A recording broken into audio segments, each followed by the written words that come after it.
So let's talk about the Java Object Lifecycle. This is important to understand as a developer or programmer because it allows you to better utilize objects and understand the processes and some of the design philosophies behind Java. I liken it to this example. We have 4 basic life cycle stages in Java: created, in use, available for garbage collection, and destruction.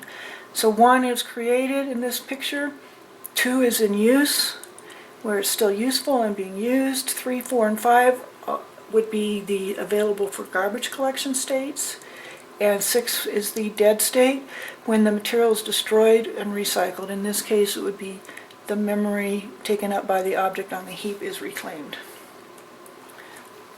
So let's get some basic definitions out of the way.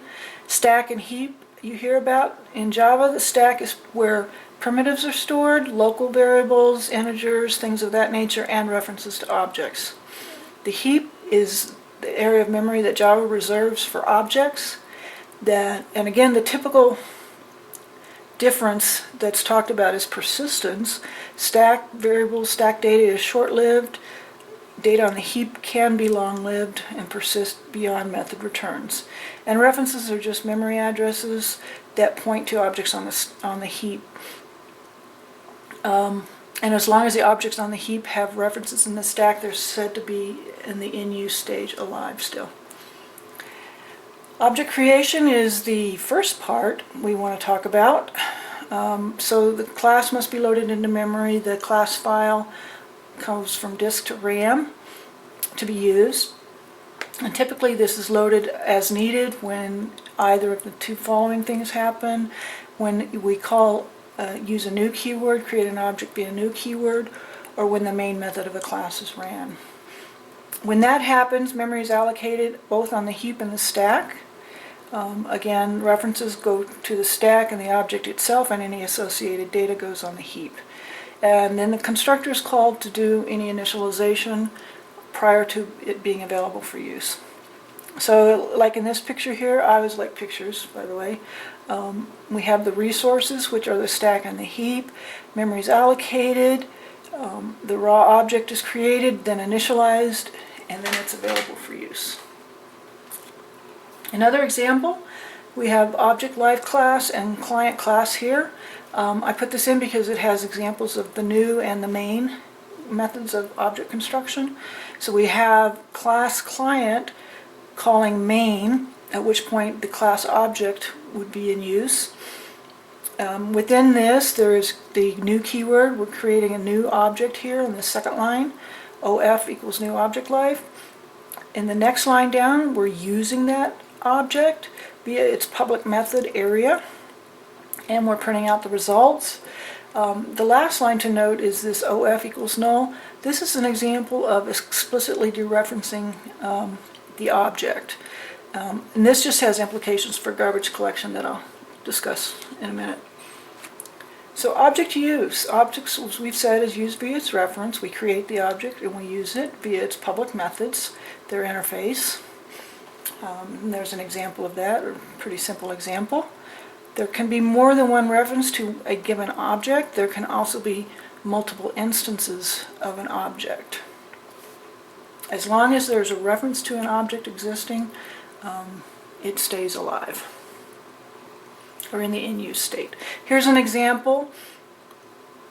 2 objects on the heap with 3 references to them. E1 points to the employee object whose name is John. Employee 2 and employee 3 are both pointing to employee Tom. And I just threw this as an example. As long as Tom has either a valid reference to E2 or E3 are valid references to that object on the heap, that object will persist. Once an object is no longer being used or referenced, it is available for destruction, available for garbage collection. In Java, there's no user-defined destructor, similar to what's available in C++. This was a conscious decision on the part of the designers of Java to simplify the whole memory management process. If you've done any programming, you know pointers and memory management are where a lot of errors get introduced into programs. That being said, when an object goes out of scope or has no remaining references, as I said before, it becomes available for garbage collection. I like to call it a zombie. I have a strong Unix background, and processes in Unix have similar life cycle states. The last before being removed completely is a zombie state because it exists but nothing can reference it or use it, similar to objects in Java. So I like to call them zombie states. We mentioned before, besides falling out of scope, they can explicitly be set to null. And I mentioned garbage collection. The reason to do that would be just efficiency, so that that object gets cleaned up sooner rather than later, rather than waiting until it falls out of scope. So once an object is marked in the available for garbage collection state, it's unreachable and cannot be used by a program. Just a picture to illustrate that. The gray boxes in the heap over here have roots on the stack.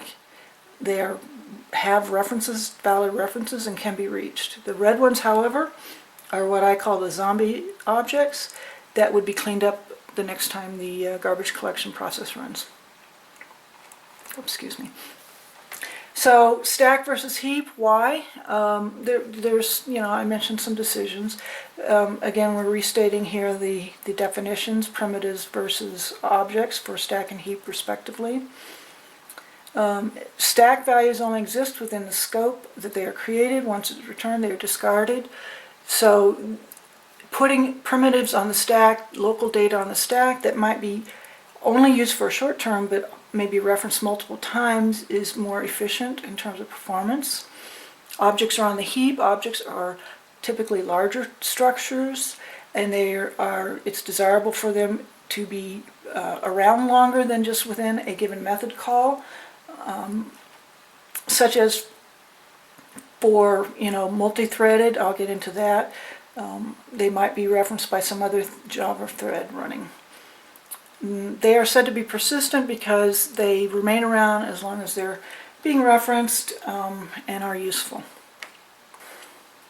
So what are some of the reasons for the Java architecture? As we know it, the stack versus the heap primarily, and the memory management they came up with.